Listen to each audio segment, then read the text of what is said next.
Hello and welcome to the YouTube channel for craftworldeldar.com. I'm Brent, and in this video I'm going to be talking about the artistic and cultural foundations of the Warhammer 40k setting, specifically how at its inception the franchise drew on pre-existing tropes and texts in a way that rendered it at once weirdly familiar and uniquely original at the same time. The grim darkness of the far future, imagined into being by Rick Priestley and other talented designers who collaborated on the game, is both highly innovative and unashamedly derivative at the same time, in a way that exemplifies T.S. Eliot's old aphorism, "Good writers borrow, great writers steal." And let's be clear, neither I nor Eliot are using steal as a put-down here. The Warhammer 40k setting is brilliant, creative, highly innovative, and frankly, I am in awe of the scope of the thing and just how many artists and writers and designers have successfully collaborated to create the leviathan of rich and deep lore that is the heart of the game. The fact is, though, that all works of art, literature, film, even games, owe huge debts to earlier works. And to put it another way, all art is derivative to some degree, and that doesn't mean it's not also highly creative and clever in its own right. Part of what makes the Warhammer 40k setting so compelling, I think also especially part of what made it so compelling in the 80s and 90s when it was new, is that it tugged on pre-existing associations, cultural knowledge, and just aesthetic zeitgeist rooted in the canonical books and films that defined a generation of science fiction. Part of why it continues to be so compelling today is that the setting that has emerged as a result is now as fully realized in its own right as any of the artworks that inspired it. That said, almost all of 40k's core concepts have clearly identifiable sources that predate the franchise. An empire of mankind ruled over by a god emperor who is the universe's most powerful psyker? That's Herbert's Dune. An age of strife where enlightenment values are supplanted by a neo-dark age in which tech priests cannot distinguish between the value of the incantations they perform and the actual science behind the maintenance of ancient technologies? That's Isaac Asimov's foundation. Forces of chaos that worship eldritch gods and follow an 8-pointed star? That's Moorcock, with a little Lovecraft thrown in. Massive geopolitical conflict between a feudal society of humans, the last arrogant elves of a dying empire, grudgy dwarves renowned for their craftsmanship, and fast-breeding green-skinned hordes of orcs and goblins? Well, that one's just obvious. Just as our image of hell owes a debt to Milton and Dante, and therefore to Virgil, the grim darkness of the far future borrows heavily from Asimov, Herbert, Moorcock, Lovecraft, Tolkien, as well as from the Judge Dredd comics, Ridley Scott's Alien films, and numerous other sources, including real history, especially history that defined the collective cultural memory of the United Kingdom in the late 20th century. This video is going to explore the cultural roots of a franchise that long ago outgrew merely being the world's most popular tabletop wargame and has become instead a household name in the world of science fiction, now a cultural influencer in its own right. Perhaps one day a canonical presence in the annals of science fiction, if it isn't already, and I think arguably it is. To really understand the Warhammer 40,000 universe, I think it helps immensely to put it in the context of the age in which it was spawned. I think it's easy to forget that when Richard Hollowell and Rick Priestley were working on Warhammer Fantasy Battles in the years before Warhammer 40k, Return of the Jedi wasn't out yet, Michael Jackson was topping the charts, and MASH was a current television show. The rocket ship fiction, so prevalent in the sci-fi of the 50s and 60s, was only just coming into the twilight of its popularity, and many of the movies, films, and books that were required reading for anyone who was a serious candidate for a swirly in middle school, those are now largely unknown to people under 30, even people with a substantial collection of magic cards and at least one science fiction action figure still in its original packaging. Warhammer 40,000 Rogue Trader was published back in 1987, and its rules and content were heavily based on the pre-existing Warhammer Fantasy Battle, which, as everyone knows, was heavily influenced by the works of J.R.R. Tolkien. The rules for that were influenced a bit by a game called Reaper, a skirmish game. But in terms of content, it was Tolkien who first imagined geopolitical conflict between men, elves, dwarves, orcs And first edition 40k was based around galactic conflict between space orcs and space dwarves and space elves and space marines, who were essentially just space knights in plate armor. So despite the fact that the aesthetic flavor and the thematic content of Warhammer 40,000 is wildly unlike that of Tolkien and the original Warhammer Fantasy Battle, it's a safe bet that without the Lord of the Rings, there would be no Warhammer 40k. The notion that elves are these tall, beautiful humanoids with pointed ears, enormously long lifespans, superhuman grace and speed, and inherent magic, or in this case psychic powers, was Tolkien's interpretation of those mythic figures first. As was the idea that those elves had outlived their empire. That craft-worldian staple trope, that really comes from Tolkien. Jess Goodwin, who's responsible for much of the Eldar lore and aesthetics, once said in an interview with Gab Thorpe, who both, I think, wrote the Third Ed Codex and has written most of the novels about Eldar. Goodwin said that he intentionally designed 40k's space elves to be a darker version of what Tolkien had imagined. But that also means that he was responding to Tolkien and using Tolkien's elves as his starting point. And the same is true of those other races too, right? Squats, now called Leagues of Votan, are just sci-fi versions of Tolkien's dwarves, and orcs, which despite having a K instead of a C in their name, also clearly owe their existence to Professor Tolkien's unwashed hordes of greenskins. Although, curiously, I think 40k orcs are the only one of Tolkien's fantasy races that are less grimdark in the 40k universe than they were in the original source material. In 40k, characterized by an almost goofy innocence that makes them comical when compared to the demon-warped forces of chaos or the grotesquely adapted Tyranids. Space Marines take the place of idealized medieval knights in Tolkien's work. Now they're grubbed up, made terrifying for a grimdark sci-fi setting. Space Marines arguably have less in common with the warriors of Middle-earth Warhammer Fantasy Battle, right, than they do with the Gothic Knights of the 1981 medieval fantasy film Excalibur, which is as beautiful as it is bizarre and was all the rage when these games were being written. The distinctive beaked helmets and pauldrons of the early Space Marine sculpts both appeared in the Warner Brothers film, and that weird dreamlike aesthetic pitting purity against darkness and the forces of light against those of corruption do have serious 40k vibes, even though I don't think that trope of corruption and light comes from this film. But I suspect that the film does affect the sculpts.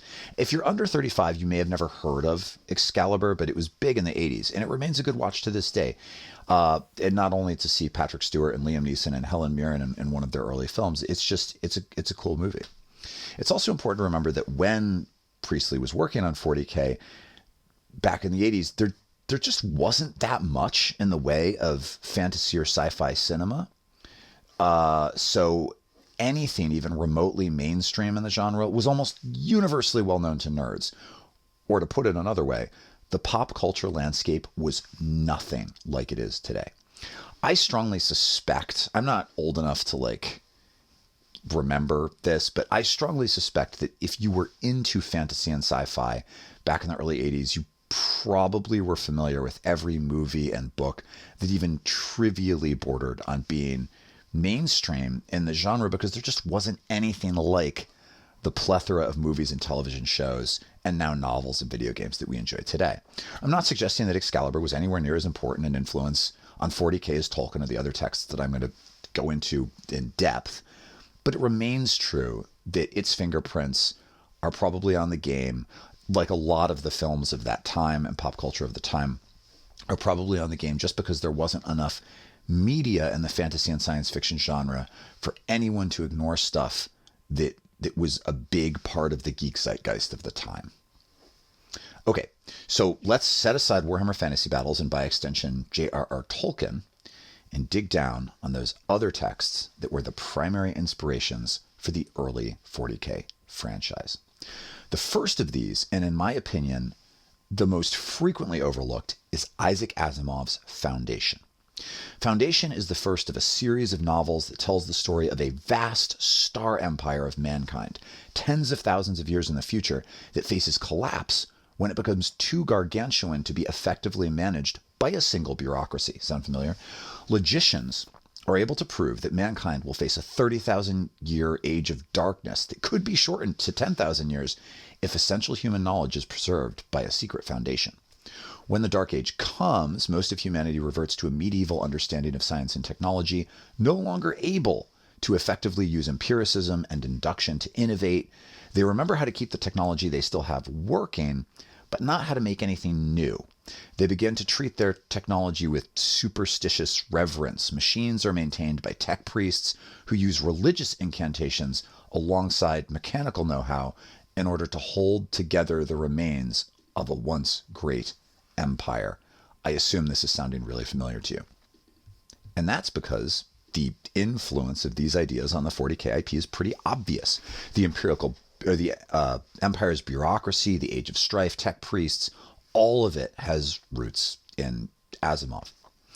Asimov himself said that he was inspired to write Foundation by Gibbon's Decline and Fall of the Roman Empire, which is very famous. And it totally makes sense. And it's also just like a perfect source for 40K for that reason, which also models the Imperium of Man on the Roman Empire. The most obvious outward signs being the use of Latin names, the symbolism of the Aquila. Most important, however, in the context of Asimov, is the notion of a dark age that follows the collapse of the empire of mankind, or in Gibbon, of the Roman Empire, during which empiricism and inquiry are replaced with blind faith in authority and in ancient wisdom. One of my favorite moments in one of Asimov's novels, that first novel, is when an archaeologist, an amateur archaeologist, explains why he doesn't actually dig anything up or really do archaeology. The ancients, he explains, the ancient archaeologists, knew much better than we do what's what. So it would be arrogant and absurd to try to do new work. Real science, therefore, in this age of darkness, consists in working to understand the contributions of ancient sages rather than presuming to be able to figure out anything new. That is very much part of the whole 40K narrative, ported right over from Asimov. Regardless, by the way, of whether or not the early Middle Ages were really a time in which arguments from tradition and authority replaced empiricism and innovation, these days historians debate whether or not that's the case. But at the time Foundation was written, the general understanding of the Middle Ages, especially the first half of the Middle Ages, the 500 years that followed the fall of Rome, and what distinguishes them from the modern period, starting sometime in the 1600s, was this idea, historians believed, that there were fundamentally different notions of how to pursue truth, so that arguments of authority and appeals to the wisdom of the ancients, according to those historians who influenced Asimov, those took precedence over actual evidence and inquiry. In fact, inquiry was regarded by many, allegedly, as impious and therefore dangerous, as it could lead one to contradict the official worldview of the church and state. And this is probably where the concept of the imperial truth comes from in 40K. In many ways, Warhammer 40K projects the grittiest, grimmest, most fascinating facets of Western culture in the Middle Ages into the far future, just as Asimov did when he rewrote, I guess, Gibbon's Decline and Fall as a science fiction masterpiece. So that's the first big one, right? Foundation, Asimov's Foundation is providing us with some of the core concepts that are fundamental to the whole 40K setting. Another of the most important sources for foundational 40K setting stuff is Frank Herbert's Dune, which is set about 20,000 years in our own future and, like Foundation, imagines a universe in which ancient and medieval social structures have reasserted themselves such that there are noble houses, there's an empire of man, and so on. But unlike Foundation, which stays firmly in the realm of materialism, Dune follows the rise of a god emperor of mankind who is the galaxy's most powerful psyker. He can see events thousands of years in the future and shape the present in order to shape the future.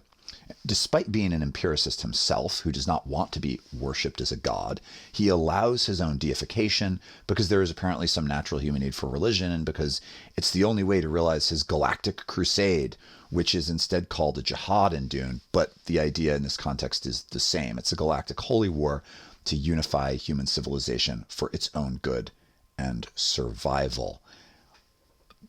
That is obviously hugely influential in 40K. I mean, those are core ideas in the 40K setting. Dune is also the first science fiction text to imagine that psychers are referred to as witches by regular people who hate and fear them. And there's a lot of language like this in Dune. People who deny the God Emperor of mankind are called heretics and so on. And we see all of that, of course, in 40K too. Another lesser detail of the 40K universe that almost certainly comes from Dune is an imperial law against the creation of thinking machines because of an ancient war between humans and robots that almost extinguished humanity. This particular detail of 40K lore is not as widely known among casual fans of the setting, but the reason that the Imperium doesn't have droids and instead has servitors is that thousands of years in the past, the creation of thinking machines led to a war with the men of iron, and ever since the creation of robots has been forbidden. And that's why servitors all have to have some kind of like meat brain at the center of their consciousness. Perhaps the last and the most significant elements of Dune to find its way into the 40K setting involves the mechanics of space travel. In Dune, space travel is made possible only by guild navigators, who are these powerful mutant psychers whose prescience makes it possible for them to navigate paths through folds in space-time. And the similarity here to the Imperium's navigators is pretty obvious. Long-distance space travel is only possible with the help of psychic human mutants and 40K, whose mutation enables them to guide starships through warp space. It's the same idea. Here's another curious side note. We obviously would not have had Herbert's 1965 book Dune without the 1962 British war drama Lawrence of Arabia, which probably means, weirdly, we would not have anything like the version of 40K that we know and love without the real T.E. Lawrence, who's this British officer back in the First World War. Okay, so while many of the core concepts behind the Imperium of Man have their roots in Foundation and Dune, the idea of supernatural forces of chaos have their roots primarily in the writings of Michael Moorcock and H.P. Lovecraft. So Moorcock imagined a multiverse in which the forces of order are in an eternal struggle with the forces of chaos, exemplified by living embodiments known as the Chaos Lords, or the Lords of Entropy, or the Dukes of Hell, each of whom embodies some different aspect of destruction, decay, or unmaking. Does that sound familiar? On some planets, the Lords of Chaos are worshipped as gods. On others, they're regarded as demons. But wherever the followers of Chaos are found, there are cultists who rally behind an 8-pointed star, which is the symbol of chaos, which is exactly the same symbol of chaos that Games Workshop adopted for the 40K setting. It was taken directly from Moorcock. Especially in British science fiction, Moorcock is easily among the most influential voices of his generation, so I doubt that anyone in the UK in the late 80s with an above average number of punches on their nerd card could have missed the obvious connection between Chaos in 40K and Chaos in the Eternal Champion stories. But here in the US, Moorcock is much less well known. I actually did my undergraduate in the UK, and until I arrived, I'd never heard of him, despite being into all sorts of nerdy stuff. I expect that even 40K fans old enough to have actually played first edition Rogue Trader Warhammer in America may have had no idea about the obvious connection between Warhammer and those seminal works of British science fiction. The other major influence on the development of Chaos in 40K is the work of H.P. Lovecraft. Probably like many people listening to this, I first encountered H.P. Lovecraft's Cthulhu mythos through the work of later writers and game designers who've made use of Lovecraft's material.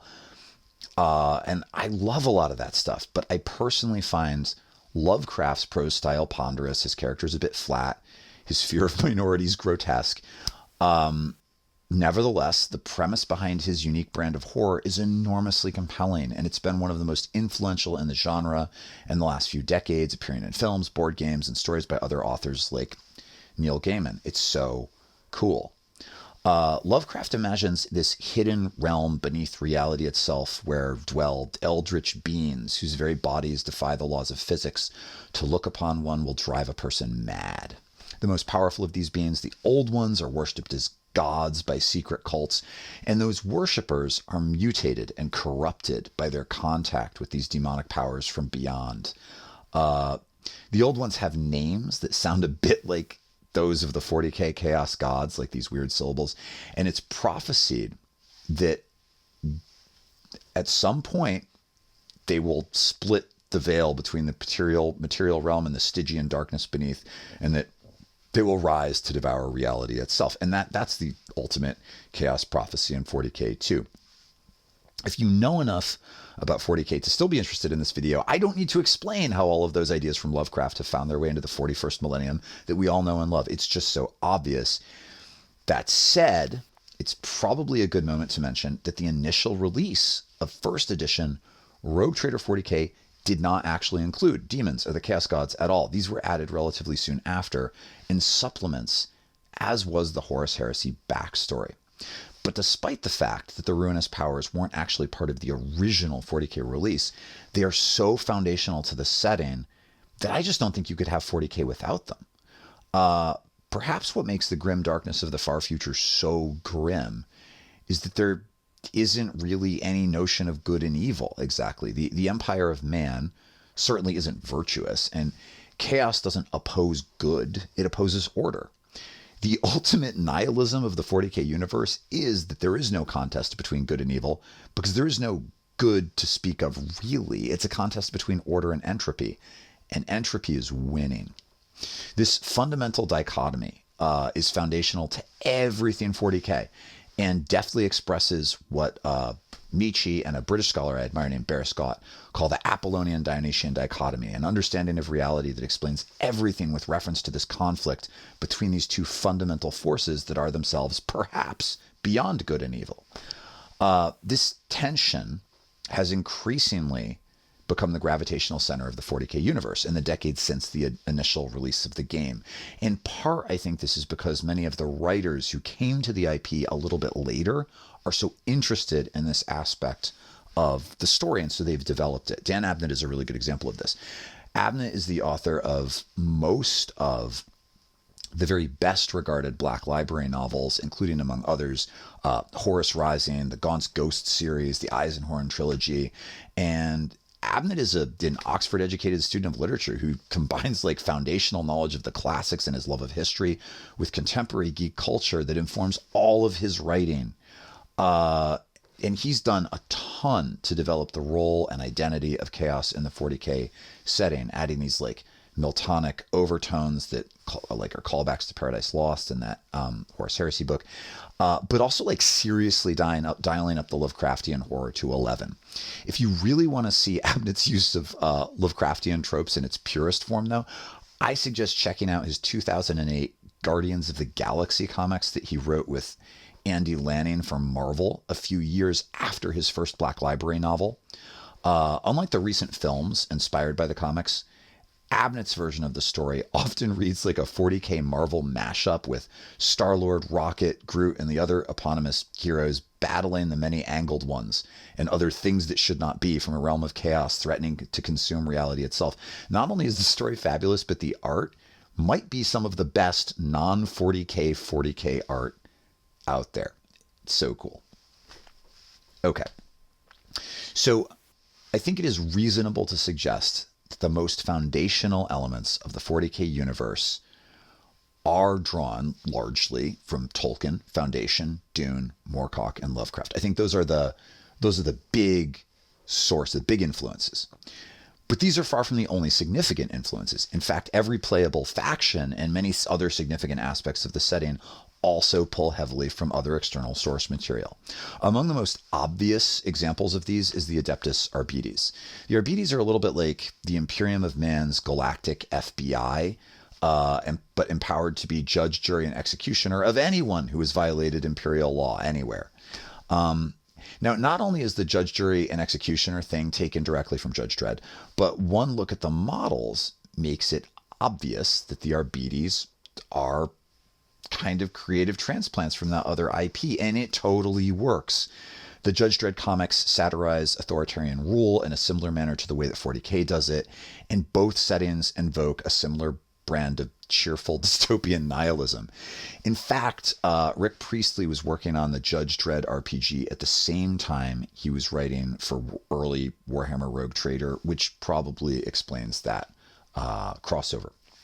Tyranids are another example of an element of 40K that's entered the franchise almost as a straight up migrant from another IP. And they've since outgrown, I think, that initial connection.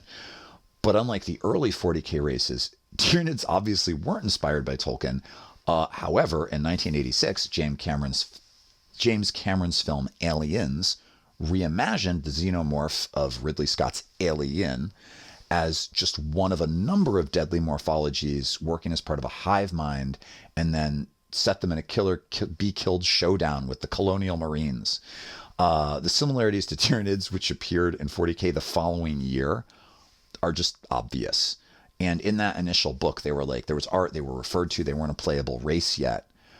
But when we did get the sculpts, like, not only do those early Tyranid sculpts look a lot like the titular antagonists of Cameron's film, but they also have acidic blood and hiss and chitter as they scamper about, and the best way to defeat them is to destroy the queen, who is the psychic anchor of their hive mind. And Tyranids, like Scott's xenomorphs, are rumored to be the result of some ancient experiment to create the ultimate biological weapon. So, I mean, the parallels here are legion. It could also be argued that Tyranids owe a debt to Heinlein's 1959 novel Starship Troopers, which is possible, likely even. Heinlein's novel depicts a war between a future pseudo-fascist Terran Federation of Earth and a race of probably sentient bug aliens.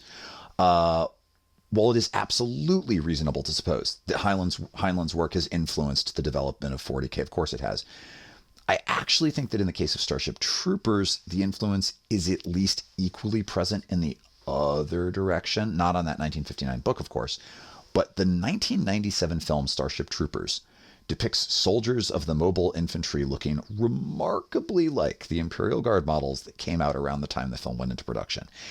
And I think it's reasonable to suspect that the design of the arachnids for the film may have been influenced by GW's Tyranid sculpts and Tyranid art, especially given the pretty obvious inspiration probably taken for the mobile infantry. And that's pretty awesome, because just as 40K owes a creative debt to much of the sci-fi that preceded it, in some cases a substantial debt, the generation of people who first grew up playing, or at least aware of, the tabletop game are now the people making movies, television shows, books, and video games, many of which have obviously been touched by 40K, and I'll come back to that idea a little bit later.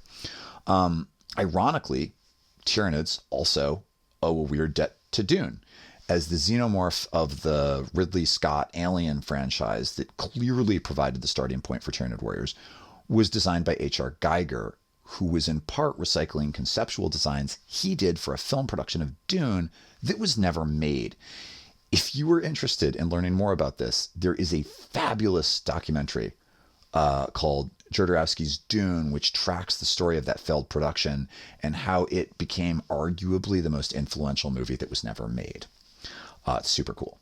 Like Tyranids, each of the alien races later added as a playable faction to the 40K setting has a clear antecedent outside of 40K. Necrons were introduced in 2002, and those like pseudo-Egyptian death robots finally filled an obvious gap in the parallel races in the Warhammer Fantasy and Warhammer 40K settings. Like when 40K released, there was some sort of race that corresponded to pretty much every fantasy race. The obvious missing one was the undead. The Skaven are kind of a chaos thing anyway. The sci-fi version of the setting in getting Necrons was finally getting its own army of skeletons that get up after you knock them down, along with, let's be honest, a minor nod to the Terminator franchise. The Tau, while less obviously derivative than the Tyranids, are clearly inspired, at least aesthetically, by Mobile Suit Gundam Wing, a manga and anime series that became enormously popular in the US and in the UK a few years before Tau were announced in 2001. So, like, as the science fiction landscape of the English-speaking world was expanding in a big way to include this newly popular subgenre of anime mech warriors, GW responded by similarly expanding its own flagship setting to include the same. And I'm not, by the way, suggesting that that's necessarily just like a totally mercenary move. The people who were doing the writing and designing probably just loved the thing and wanted to be able to play with it in their own sandbox. That That said, although the Tau look like the battlesuits of Gundam Wing, their lore is a mashup of some of the earth, air, fire, water elemental tropes that we see in other anime, along with the utilitarian philosophy of Bentham and Mill, who argued that we ought to do that which serves the greater good. And then GW added to this weird cocktail just like a wave at Star Trek's Federation of Planets.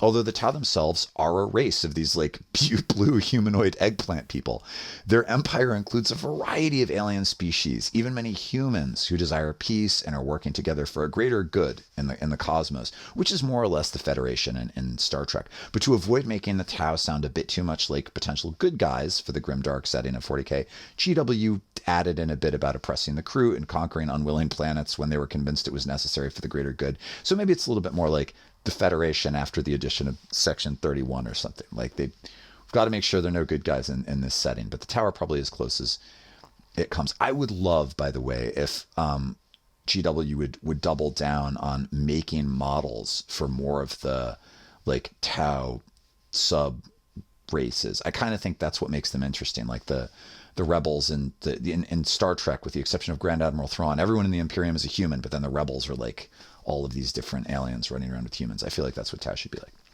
The creation of the Tau was probably the last time that the 40K IP pulled so heavily from external sources, and we're going back to like 2001 for the Tau. And arguably, I think the Tau are honestly less derivative. They have sources, but I think they're less derivative than the original 40K races.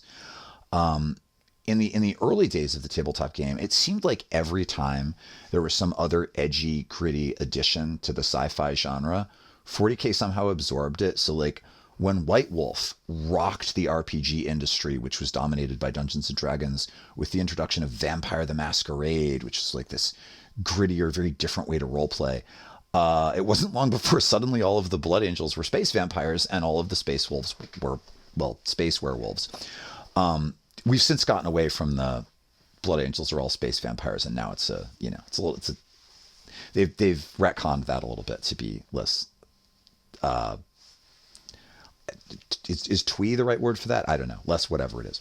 By the early 2000s, however, though, the Warhammer 40K genre, or I guess brand, was so long established as a household name in geekdom that it no longer needed to reach beyond its own now vast lore to flesh out the setting or encourage new fans to get involved. And so I really do think that Tau kind of mark the last time, Tau and Necrons, where we were really, and Necrons was really just reaching back to Warhammer Fantasy. So Tau, where we were really reaching beyond the confines of the lore that already existed and into some other IP in a big way. Even by the mid-90s, honestly, 40K was starting to be an influencer in its own right. I think many people may still not know that the original Star Trek video game in the earliest stages of development was actually a Warhammer 40,000 RTS that pitted Space Marines against Tyranids and Eldar, and all against one another. And it isn't hard to see how it got from there to the 3 original playable races in the video game that became the national sport of South Korea. If you remember the 90s, sci-fi horror flick Event Horizon. Do you remember this film? You might also know that one of the screenwriters has since acknowledged that the 40K setting was at least an influence in that popular and utterly terrifying space screamer. So even in the mid-90s, when 40K was still pretty new, it was already having an effect, some kind of effect on cinema and on video games. But by the time the 2000s rolled around, the lore of 40K was sufficiently established and self-referential that at this point, it's just kind of an influencer more it is than I think an influencee. And so no new influences appeared with anything like the foundational gravity of the science fiction ecosystem that originally spawned the game back in the 80s and the very early 90s. There are, however, I think a few more early influences that we haven't touched on, and many of these come from the annals of real history. So there's so many of these too, I'm not even going to come close to mentioning all of them, but here are some big ones. The Council of Nicaea in 40K takes its name from the actual event called the Council of Nicaea, where the early church established the central tenets of Catholic doctrine. And like the 40K version of this is kind of similar. We're making rules against sorcery. There's other stuff going on. The empire itself, we've already said, the Empire of Man under the Imperial Aquila is based on the Roman Empire. And the legions that marched to conquer the known world under the Roman eagle are clear inspiration for the Space Marine legions that conquer the galaxy in the years leading up to the Horus Heresy. And it isn't for nothing, by the way, that the Ultramarines are the 13th Legion, which was also Caesar's Legion, the one he used to cross the Rubicon. So that's a thing. More recent history, too, it isn't just ancient and medieval stuff, has played a significant role. The first Black Library novels, Dan Abnett's Ghost Gaunt novels, were in part inspired by Bernard Cornwell's Sharp's Rifles series, which follows the adventures of a British officer and his men during the Napoleonic Wars. If you live in the UK, you definitely know that, but some of the American listeners might not know who Sharp is. In fact, I think it's reasonable to suggest that the Imperial Guard in general are largely a pastiche of historical British military tropes. Yes, a bunch of the models that were released in the early editions of the Imperial Guard, right? They're clearly like armies from different places in the world, so the Mordor Iron Guard and stuff. But when you read about the Imperial Guard in the lore and you listen to how they are developed in the novels, the overall structure of the Guard and the vibe it's very British. The concept of the Schola Progeniums, these elite but brutal private schools that train and indoctrinate future officers, and then these aristocratic but often disconnected lord generals who are like inhumane when contrasted with the balls and bayonets bravery of the guardsmen in the trenches. It all amounts to kind of like this aesthetic mashup of the motifs central to stories about the British Army from like 1800 to 1950.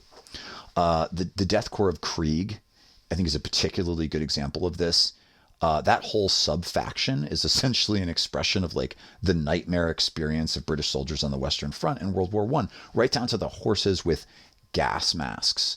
A lot of you probably already know that some of my favorite Black Library novels, right, the Caiaphas Cain novels, are directly inspired by Blackadder, which is a Rowan Atkinson like parody, tragic but also powerful, simultaneously dramatic and funny parody of the British trenches in World War I. And so we just see this again and again in the way the Imperial Guard is portrayed and developed in the genre. It's like working through all of this stuff from British military history. The role of history in the setting, though, certainly, of course, extends beyond military history. The industrial nightmare of the hive cities on worlds like Necromunda, it's cartoonishly hyperbolic as like a version of the life of the poor in England during the Industrial Revolution, so railed against by writers like Charles Dickens and William Blake. You could easily mistake Dickens' description of Coketown and Hard Times as a straight up account of an imperial hive world. In Luton's video on imperial hive worlds, he actually includes it, which is, I know Hard Times pretty well, but it's the first time I made the connection. Like, oh yeah, that sounds exactly like it came straight from 40K. In some ways, and Dickens and Blake are these very British writers, in some ways, 40K is a very British creation, reflecting not only all of the most influential popular geek culture in the UK in the 80s, but also, I suspect, complex and often painful cultural memories that shaped the generations that in turn shaped the first edition of 40K. And that's something I would love to have the privilege of talking over with an early GW writer or some Black Library author who draws heavily on history and literature. But unfortunately for me, we don't tend to cross paths. But if I ever have that conversation, I'll let you guys out there know. I'm almost ready to wrap things up here, but I do want to mention one more major piece of science fiction pop culture that is significant in the utter disconnect between its tremendous popularity and its notable absence from the 40K IP, and that's Star Wars. The first three Star Wars films were without a doubt the most mainstream science fiction in the years leading up to Rogue Trader, and yet they don't seem to have been much of an inspiration for 40K really at all. I mean, there are similarities, of course. Star Wars imagines a galactic empire, a gritty galaxy in the wake of better times, space psychers with force weapons. But I honestly think that these similarities are better explained by the fact that Lucas's Star Wars A New Hope owes a lot to the same source material as Warhammer 40,000. Jedi with their force weapons and their Jedi mind tricks and everything really, I mean, that's from Dune first. And then also from Transcendentalism because of Lucas's wife and Alec Guinness. And that's a whole nother story. But Star Wars owes a debt to Dune. 40K owes a debt to Dune. I don't see a whole lot of borrowing of source material from Star Wars in early 40K, despite the prominence of that in the science fiction realm. And this may have been intentional. Like 40K, Star Wars reaches into our imagined past and projects aspects of it into a setting with future technology. And there are space knights and laser swords alongside spaceships and cybernetics. In Star Wars, however, it's the mythic tales of knights in a universe full of wonder and an orchestral soundtrack, right? 40K, on the other hand, is much more of a gritty, dark, post-war punk metal apocalypse that may have quite intentionally rejected the bright optimism at the heart of the Star Wars worldview and therefore not wanted to borrow from it because it's just the wrong vibe. I'm not sure that the impact of Star Wars on 40K exceeds some obvious similarities, and the shape of the islands is on the Stormtrooper helmets and the early Space Marine sculpts. And even that one is pretty thin. Like, I just don't see a lot there. And I think that's really interesting because it's only really explainable as a very intentional choice to swerve away from the optimism of Lucas's film. And I think that's curious. Now, as I've already said, I think 40K has long outgrown its early influences. And even in its earliest incarnations, it had the depth and authenticity of an original work, both in its innovativeness and in the unique power of its vision. So I just want to reiterate, in pointing out these parallels and source materials, I am in no way detracting from the coolness or creativity of 40K or the enormous achievement of the people who worked on it in those early years. Nevertheless, I find it interesting to think about how the setting and the lore has developed over the last 35 years and how that's been shaped by the antecedents that inspired it. And just as those works that inspired 40K were inspired by earlier works, it's going to be interesting going forward as 40K becomes more and more mainstream, and it is, how it continues to shape the science fiction and tabletop war games that follow in its wake. Which will be pretty cool. So that's what I've got on this, or that's what I'm allowing myself to say without this video getting obscenely long. If you liked this video, I hope that you will consider clicking like and also subscribing to the channel if you've not already done so. Also, it would be great if you'd leave a comment below, even if it's just to say hello. Comments and subscriptions and likes all help improve the algorithm, which helps me build a larger audience and keeps me motivated to create new content. For those non-Eldar players out there who might have found their way to this channel for the first time, because this is a general interest video, I've linked in the video description a playlist of my other general interest 40K videos that don't necessitate any particular interest in Craft World's tactics and 40K. So I hope you'll consider checking that out too. If you're interested in connecting with me more personally or obtaining early access to content in podcast format, or in joining a private Discord where like-minded space elf enthusiasts chat about all kinds of stuff, you can do so by following the link in the video description to become a patron. I hugely appreciate the community of patrons that support this content. At this point, I would definitely not still be doing this without you, so thank you very much. I hope to be back soon with another video, and until then, best wishes in your next campaign. Take care.